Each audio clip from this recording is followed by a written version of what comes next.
If you remember Fiat cars at all, you'll recall that they were wonderful to drive, but cantankerous to own.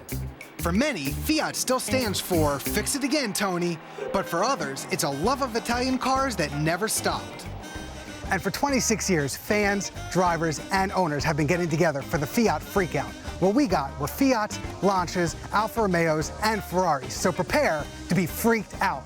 This year, they came to Valley Forge, Pennsylvania for the Concours d'Elegance.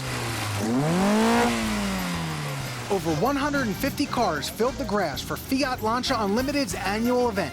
You're not done yet. Keep going until you hear me say ouch. Ouch. All right, you're good. Thank you. Thank you. God, I love this car. Fiat Lancia Unlimited began in 1983, the same year Fiat stopped selling cars in America.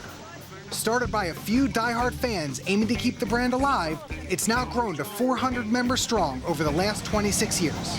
Everyone here is passionate about their Fiat. For some of us, it harkens back to our very first cars. And just because the nameplate isn't Fiat doesn't mean they're not included. They're all under the Fiat corporate umbrella. We don't exclude a car just because it's not a Fiat or Lancia.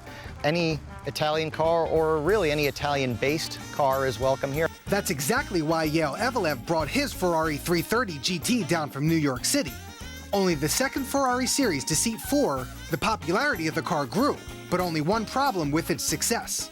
It's a fantastic car, but it's not as revered in the Ferrari world because it's 4 seats, and that means it's, I would say, affordable in a relative term.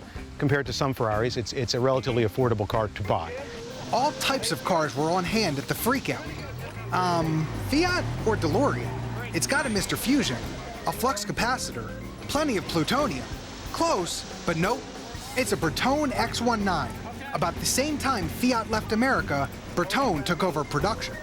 The Back to the Future DeLorean was based on the Fiat X19. That's where John DeLorean got his ideas between the Fiat X19 and the Lancias, and that became the DeLorean.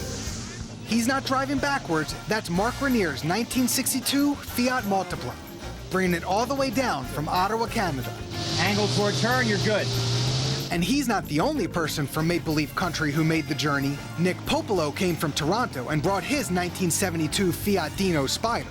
Only 425 units were built with a 2.4-liter V6 engine, a collaboration between Ferrari and Fiat. It's like being a kid in a candy store. You just can't wait. You wanna grab everything or anything you can. And I mean, when we get here, there is no distinction between Canadian and American. I mean, we're all friends. We're like second family. But what everyone was waiting for, the return of Fiat to the States. And boy, did they get a treat.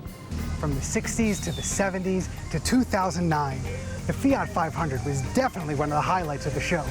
Chrysler was on hand for the event to promote the new 500, which had everyone buzzing about the future of the auto industry. This is probably the largest Fiat club in the country, so we thought it would really be a good idea to bring the Fiat 500 here and create a little bit of brand recognition here in this country, and to also get their opinions on what they think about it. And what did everyone think? If they were taking orders today, my name would be on the list. I think the merger between Fiat and Chrysler is a fantastic idea, because that's what Chrysler needs in their market, is small subcompact cars that are reliable and safe. So after a 26-year hiatus, Fiat is coming back to North America, but that won't stop anyone from getting their freak on for years to come.